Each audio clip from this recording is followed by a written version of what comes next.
Oke, baik. Selamat malam. Assalamualaikum warahmatullahi wabarakatuh.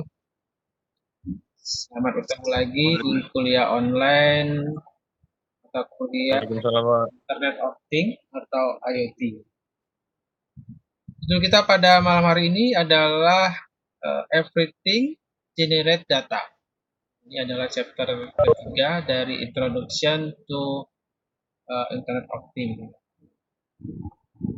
Nah, untuk materi kuliah pada malam hari ini hanya satu saja, yaitu judulnya adalah Big Data.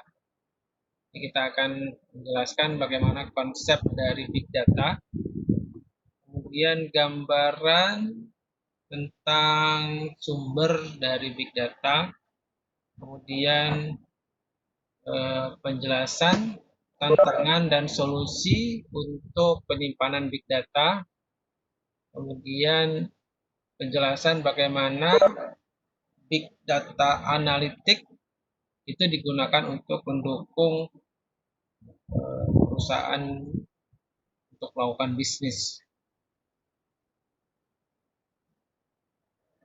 Oke, jadi judulnya adalah Big Data, atau kalau dalam bahasa Indonesia diartikan dengan data besar. Apa itu Big Data? Nah, sebelum kita masuk ke Big Data, kita lihat dulu pengertian dari data. Jadi pada saat sekarang ini kita sangat memiliki ketergantungan dengan data, ya. Atau kalau di handphone itu kuota data. Biasanya kita kadang kalau di pulsa itu sekarang lebih banyak untuk buat data. Nah, kenapa data itu penting ya? Karena data itu merupakan informasi yang berasal dari berbagai sumber. Jadi bisa gambar, teks, audio, video, sensor yang ditangkap oleh sensor, situs web, dan perangkat teknologi. Nah, data itu memiliki tiga karakteristik. Yang pertama adalah volume, jadi seberapa besar jumlahnya, kemudian kecepatan, jadi data itu memiliki kecepatan transfer, atau kalau sering kita sebut dengan berapa kbps, ya, kilobyte per second, transfer rate-nya. Jadi makin besar transfer rate-nya itu makin cepat datanya. Kalau misalnya yang biasa download itu pasti tahu ya. Jadi, seberapa cepat data itu di-download, nah itu tergantung bandwidth-nya ya. Kemudian yang berikutnya adalah variasi. Jadi data itu bisa bermacam-macam nih seperti sebelumnya ya. Jadi ada teks, suara, gambar, audio, video, dan lain-lain.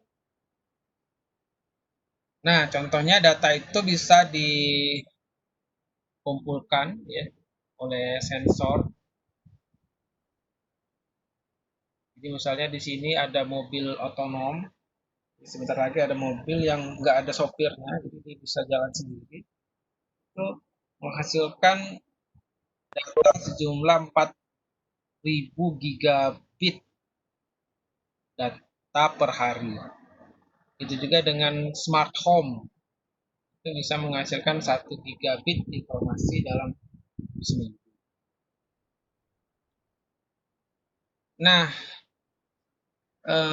pertanyaannya apakah bisnis menghasilkan data yang besar? Nah, ini ada activity. Activity ini bisa kita lihat di eh,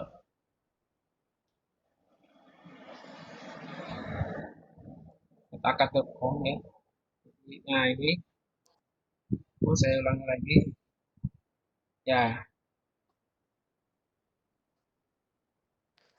ya. Ini ada pertanyaan.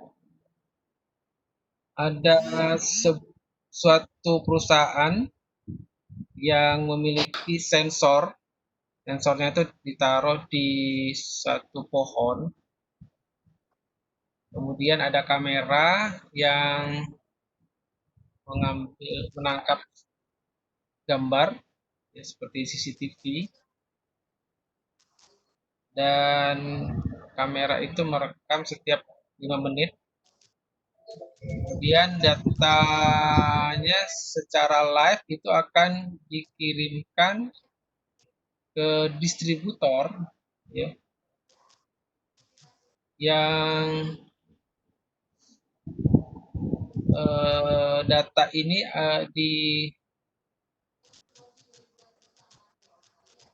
dikirimkan ke perusahaan lainnya, itu sekitar ada 100 perusahaan. Nah, pertanyaannya apakah distributor ini memiliki big data?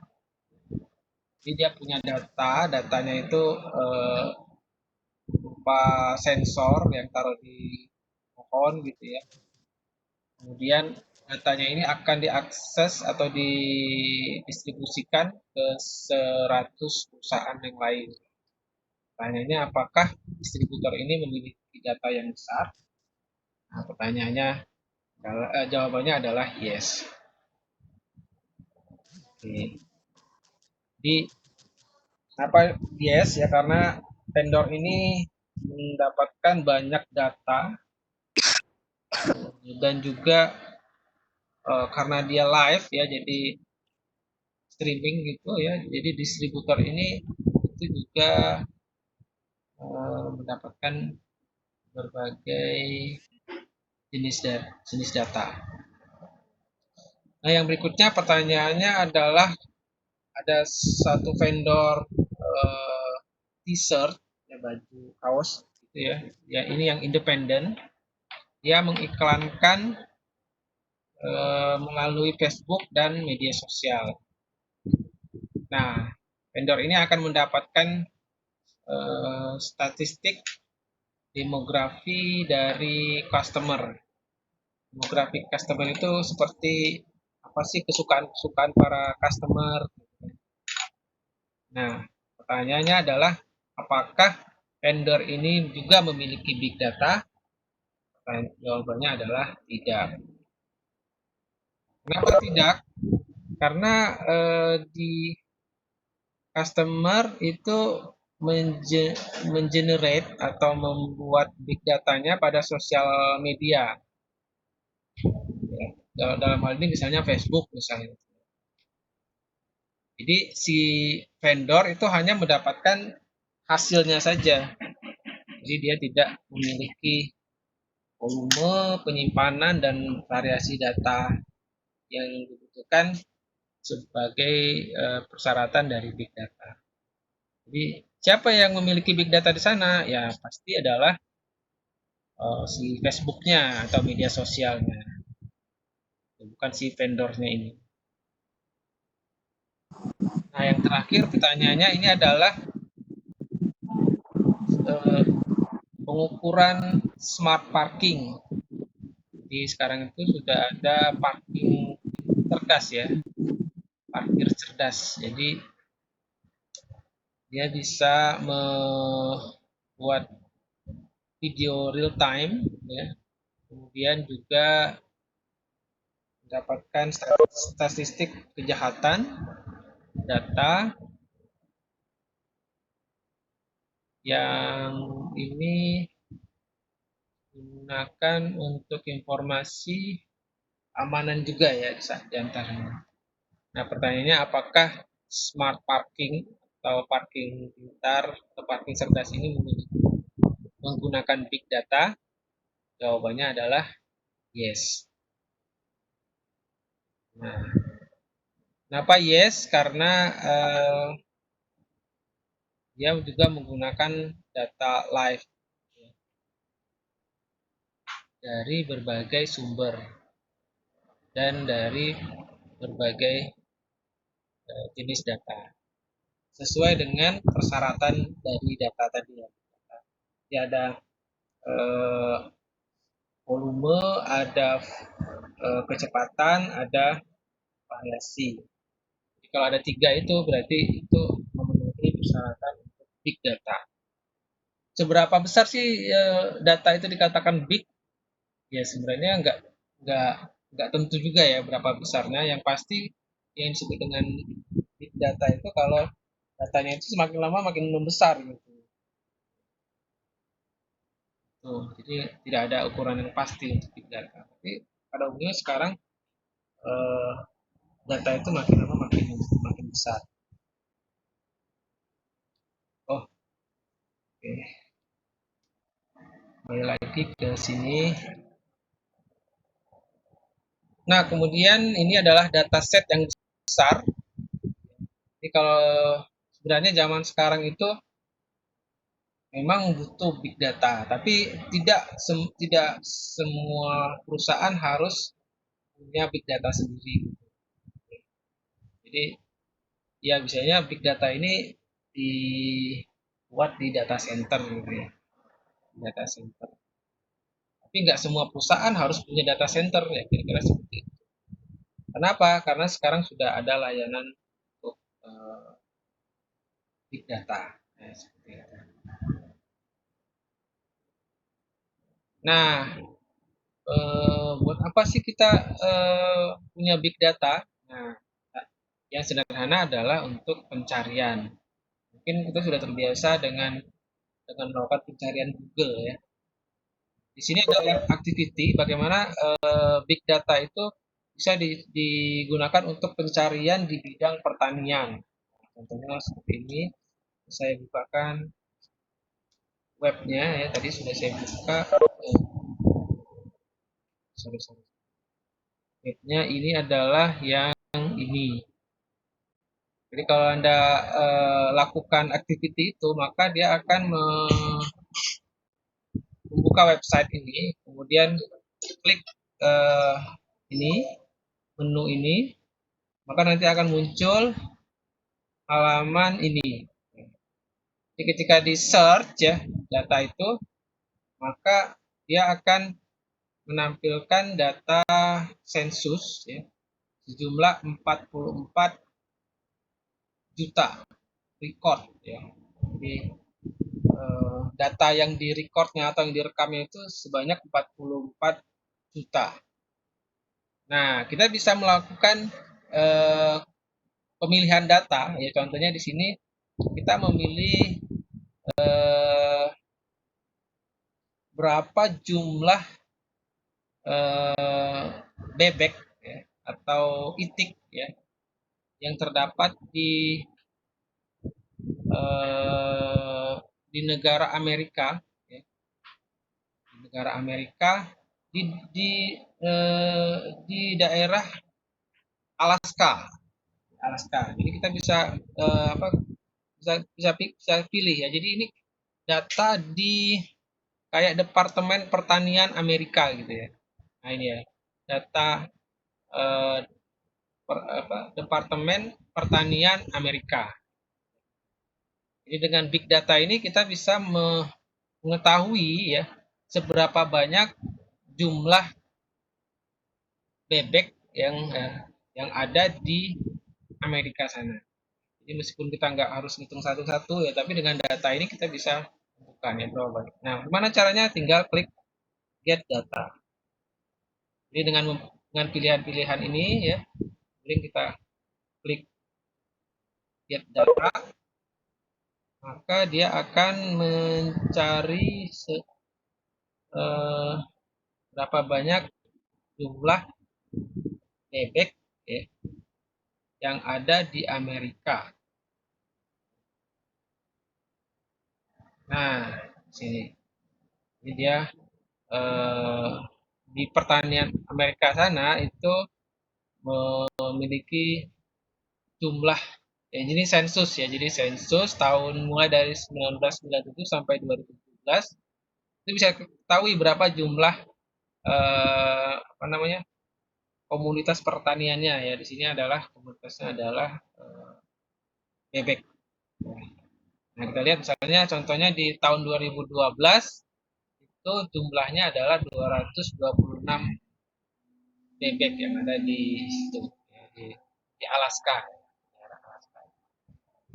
Ini adalah salah satu contoh penggunaan big data ya untuk mencari informasi di suatu tempat ya, melalui website.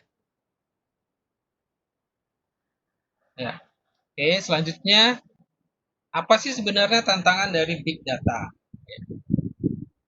Jadi tantangannya ada di sini ada 5 ya. Jadi sebelumnya di sini perkiraan IBM itu setiap hari kita membuat 2,5 triliun byte data. Jadi contohnya dengan WA, dengan SMS, dengan telepon, dengan upload video ya. Mungkin ada yang jadi YouTuber di sini ya. Jadi, perkiraannya itu sekitar 2,5 triliun byte data. Nah, tantangannya apa? Tantangannya adalah yang pertama adalah pengelolaan atau manajemen. Bagaimana mengelola data sedemikian rupa yang banyak sekali. Kemudian juga tantangan berikutnya adalah bagaimana mengamankan data. Nah, data itu juga ada informasi-informasi penting dan mungkin juga rahasia. Jadi nggak sembarang orang bisa akses. Kemudian data itu juga perlu adanya redundancy. Jadi redundancy ini seperti cadangan ya. Jadi kalau misalnya data kita di laptop itu eh, kena virus, nah kalau eh, maka datanya akan rusak. Ya. Bagaimana caranya kita supaya nggak kehilangan data? Ya kita harus menyimpan di eksternal hard disk, ke flash disk, atau mungkin juga ke cloud. Contohnya misalnya ke Google Drive. Kemudian berikutnya tantangannya adalah bagaimana data itu di analitik ya, jadi analisis datanya seperti apa. Kemudian berikutnya adalah tantangannya bagaimana data itu bisa diakses kapan saja dan dari mana saja, anytime, anywhere, on any device. Jadi pertanyaan berikutnya juga adalah di mana kita bisa menyimpan data yang besar. Nah, tentunya di pusat data ya, atau data center.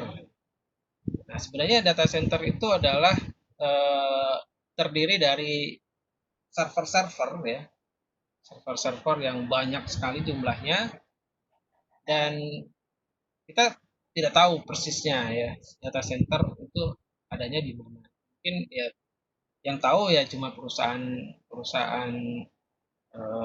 data center itu ya. Contohnya Google. Jadi kalau kita nyimpan file di Google Drive, kita nggak tahu sebenarnya file kita itu taruh di server mana. Apakah server Indonesia atau server Singapura atau server Jepang, Korea, Cina atau apa di Amerika sana. Ya logikanya data kita itu mestinya nggak disimpan jauh-jauh lah ya. Jadi kalau kita nyimpan Google Drive itu mestinya nggak ditaruh di server Amerika karena kejauhan. Jadi aksesnya akan lambat ya. Mungkin taruh yang paling dekat itu mungkin di Singapura. Gitu. Nah, jadi big data itu biasanya juga sering disebut dengan cloud computing ya. Data center itu cloud computing ya, jadi komputasi awan. Nah, termasuk juga internet itu juga kita sebut sebagai cloud ya, karena kita nggak tahu di internet ini ada apa aja sih di dalamnya. Mungkin ada server, mungkin ada router, ada switch dan lain sebagainya. Nah, kemudian juga sekarang itu ada istilahnya namanya fog computing ya, jadi komputasi kabut ya. Jadi kalau ada awan, ini kabut. Jadi kabut ini skalanya lebih kecil ya. Kalau internet ini untuk seluruh dunia, kalau kabut ini dia eh, dia di lingkungan satu gedung saja misalnya. Gedung saja atau misalnya di sini ada satu kantor ya, kafe misalnya gitu ya. Ya, ini ada gedung bertingkat, enggak bertingkat atau mungkin dalam satu bandara. Satu bandara itu juga disebut dengan fog computing. Atau mungkin kalau dulu kita sudah mengenalnya sebagai local area network. Terus ini ada istilah baru namanya adalah fog computing. Jadi komputasi yang skalanya lebih kecil.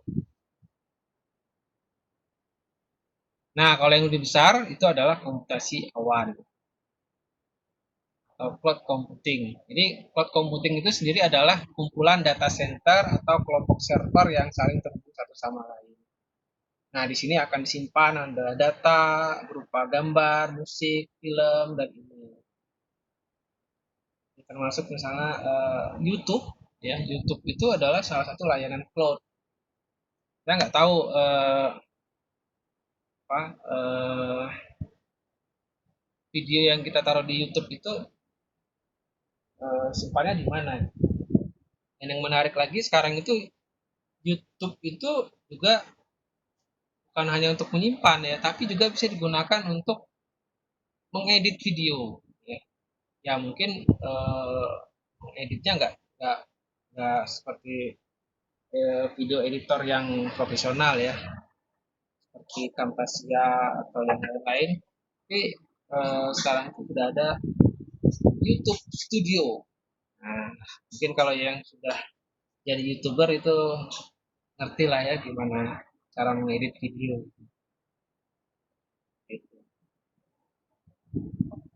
Oke, kemudian service untuk perusahaan itu meliputi akses data dan seterusnya.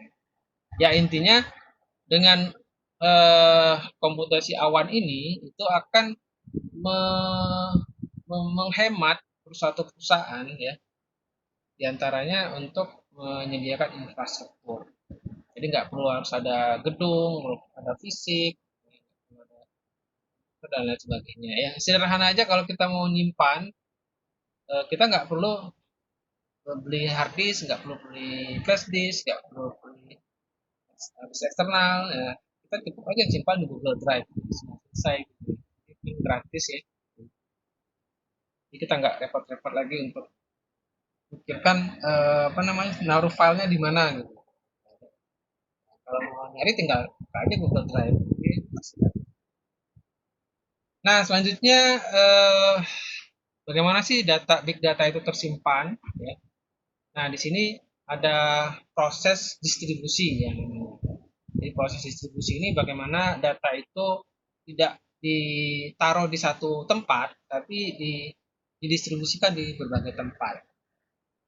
Jadi di sini kita pahami bahwa eh, bagaimana perusahaan data center itu dia mendistribusikan datanya ke mana ya. Yang sederhana yang paling nyatakan adalah Google. Di Google itu di semua negara mungkin dia punya server ya. Dia naruh servernya di setiap negara. Mungkin kalau di negara yang banyak pengguna internetnya bukan hanya di satu negara ya, tapi di setiap kota yang ada di negara itu ya. Ya, mungkin kalau yang lebih banyak lagi ya bukan hanya di setiap kota ya, seperti kabupaten, misalnya seperti itu. Nah intinya adalah eh, data tersebut didistribusikan sedemikian rupa, ya, jadi meskipun banyak tapi dia bisa saling terhubung satu sama lain. Nah, ya jadi di situ salah satu tools ya atau alat yang digunakan untuk membuat distribusi itu ada namanya Hado Hadoop. Mana bacanya? Ya pokoknya Hadoop gitulah ya. Ya, jadi ini tools ini atau perangkat ini, alat ini atau software ini atau aplikasi ini diciptakan untuk menangani volume big data. Dia memiliki fitur utama yang membuatnya menjadi standar industri. Itu skalabilitas. Itu kalau skalabilitas itu bagaimana pengembangannya. Jadi data yang itu kalau data itu semakin lama makin membesar itu dia bisa tangani. Kemudian dia akan juga memiliki standar fitur itu bagaimana mentoleransi kalau toleransi kalau ada kesalahan. Ya kalau ada kesalahan dia akan otomatis mereplikasi data di cluster. Jadi contohnya ya di bagian-bagian ini bisa juga disebut dengan cluster-cluster. Nah, pertanyaan yang lain adalah mengapa bisnis perlu menganalisis data? Ya, jadi tentu setiap perusahaan itu harus punya analisis data supaya dia tahu perkembangan ke depannya seperti apa, produk, layanan, dan lain sebagainya. Itu mereka harus mengetahui ya trennya seperti apa. Ya. Jadi kalau apa namanya, kalau di pemasaran produk, nah mungkin eh, tren selera orang seperti apa, ya. Tren orang berpakaian seperti apa, tren orang membeli makanan seperti apa. Nah, semuanya itu memerlukan analisis data. Jadi kalau perusahaan itu tidak punya analisis data, dia nggak tahu ya ke depan itu pasarnya seperti apa. Jadi selera masyarakat ke depannya seperti apa. Itu kalau dia tidak punya analisis ya, jadi dia gelap lah. Jadi nggak bisa tahu mau arahnya mau kemana. Gitu. Nah, ya eh, sebagai yang kita ketahui sekarang itu kan zamannya kan cepat berubah ya. Jadi perusahaan itu kalau dia nggak tahu, nggak punya prediksi-prediksi yang cepat, ya bisa jadi perusahaan itu akan cepat tutup lah, ya, bisa bangkrut atau tidak bisa melanjutkan usahanya ya. Atau dia akan tersaingi oleh perusahaan-perusahaan kompetitor lainnya. Jadi sekarang itu cepet-cepetan ya, untuk melihat peluang di masa yang akan datang. Jadi data itu merupakan sumber informasi ya, dan data itu sendiri eh, pada prinsipnya dikategorikan menjadi dua. Itu data yang terstruktur dan data yang tidak terstruktur. Data yang terstruktur itu biasanya contohnya adalah data yang dibuat dengan menggunakan spreadsheet atau Microsoft Excel. Data yang tidak terstruktur itu adalah data yang unik ya, seperti audio, video, halaman web, dan tweet. Itu biasanya unik ya. Kenapa unik ya? Kalau misalnya kita lihat di Twitter ya, tweet gitu ya, itu kan komentar para netizen itu kan unik-unik ya gitu ya. Audio, video, halaman web biasanya kan unik-unik gitu. Nah, jadi di beberapa aplikasi itu ada yang digunakan untuk mengambil data, ya. Menggunakan web scraping atau mungkin juga dengan menggunakan program API. Nah, kemudian data itu sebenarnya eh, ada analogi seperti eh, minyak mentah. Minyak mentah itu tidak akan bisa digunakan kalau tidak dilakukan proses eh, menjadi minyak yang bisa dikonsumsi, misalnya bensin, solar, aftur, mungkin yang lain ya. Nah, sama seperti data ya. Data itu juga tidak akan ada arti apa-apa kalau itu tidak diubah menjadi informasi yang berarti.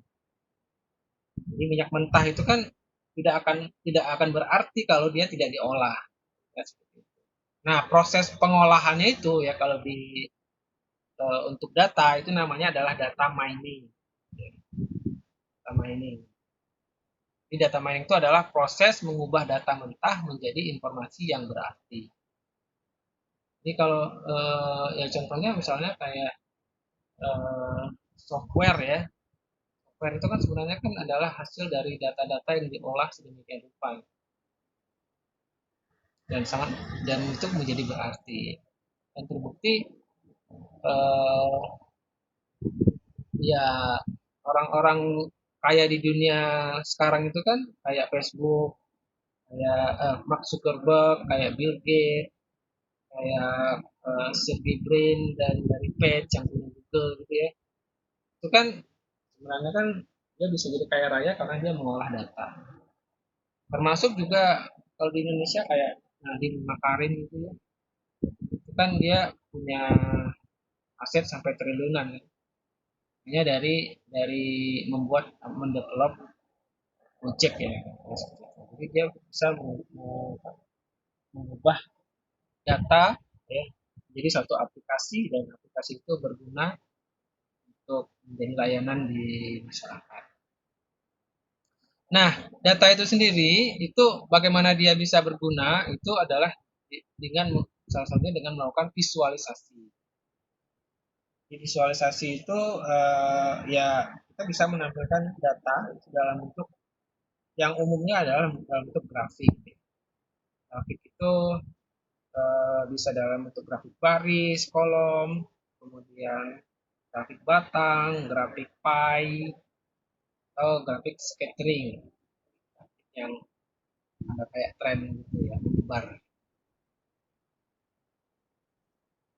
Nah, contohnya seperti ini. Jadi ini adalah grafik yang berupa garis-garis ya, turun gitu. Ini adalah grafik yang kayak pizza. Ya. Jadi ada ini grafik pie, ini grafik scattering, ini adalah grafik batang, ini adalah grafik batang tapi yang jumlahnya banyak. Nah, eh, jadi data itu sekarang eh, trennya itu adalah digunakan untuk melakukan analisis. Di analisis kecenderungan ya. Jadi dia bisa melakukan permodelan-permodelan, ya. Kemudian melakukan ramalan-ramalan. Jadi bisa digunakan untuk analitik. Ya. Contohnya di sini adalah yang sederhana adalah spreadsheet Excel ya, atau Microsoft Excel atau Google Analytics ya. Ya. Nah, di sini kita bisa gunakan tools ya, tools untuk data analitik. Misalnya di sini adalah Kanine, Open Retina, Orange, dan Rapid Mining. Nah, contohnya ini kita coba praktekkan bagaimana membuat forecast. Forecast itu ramalan ya. Jadi meskipun kita bukan seorang peramal ya, dan dukun, tapi ya kita bisa membuat ramalan dengan berdasarkan data. Karena ini adalah ramalan menggunakan Excel. Ya, di sini. Nah, contohnya seperti ini. Jadi kita punya data tanggal, kemudian kita punya data nilai ya, nilai weight. Mungkin ini nilai penjualan atau nilai apa gitu ya.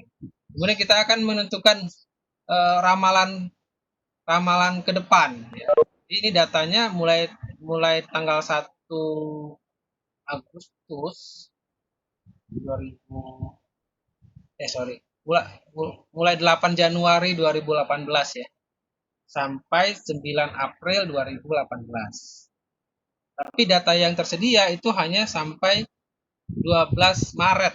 Nah, kita ingin tahu berapa kira-kira ramalannya untuk tanggal 19 sampai tanggal 19 Maret sampai 9 April. Nah, ini kan masih kosong ya di sini. Nah, kita ingin mengetahui berapa sih nilai forecast-nya, ramalannya untuk empat, 4 tanggal ini, 4 hari ini. Kemudian kita juga bisa menentukan batas bawah, ya, batas bawah dan juga batas atas. Nah, caranya sangat gampang. Kita tinggal pilih saja data yang sebelumnya, ya. Jadi tanggal dan nilai, ya. Kemudian di sini kita pilih menu data di atas ini. Lalu kita klik ini forecast sheet. Ya, forecast sheet. Nah, ini forecast sheet ini semacam tools ramalan ya untuk data, ramal data. Dan ini sebenarnya hanya ada di Microsoft Office 2016 ya. Jadi kayak semacam tambahan lah gitu ya. Aplikasi tambahan untuk memudahkan kita membuat ramalan data di masa yang akan datang. Nah, jadi tinggal diklik ini, klik. Nah, dia langsung munculkan ramalan datanya. Jadi ramalan datanya ini kan kita sampainya ini ya, terakhir kan di sini. Ya. Nah, Nah, kita bisa lihat di sini. Oh ya, jadi terakhirnya di sini dia batas atasnya ke sini, ini batas bawahnya. Nah, ini perkiraan datanya akan seperti ini. Nah, mungkin ini juga bisa digunakan untuk apa ya? Untuk orang yang main saham atau mungkin sekarang tuh di video-video itu ada namanya aplikasi Binomo atau apa gitu ya. Nah, kita akan coba lihat eh, ini kan sampai tanggal 9 ya, berarti kita klik 9 April. Nah, ya. Jadi kita ingin melihatkan berapa sih angka yang ada di sini. Oke, kita bisa klik sini, option, itu kita create. Nah, kan ini langsung kelihatan. Ini kan awalnya kan kosong ya, sekarang udah kelihatan. Nih, jadi setelah tanggal 12 Maret, tanggal 19 nilainya akan segini. Forecast nilai penjualan berapa ya. Kemudian akan turun segini, kemudian turun lagi segini. Nah, ini batas bawah, ini batas atas. Jadi dia kiranya akan trennya.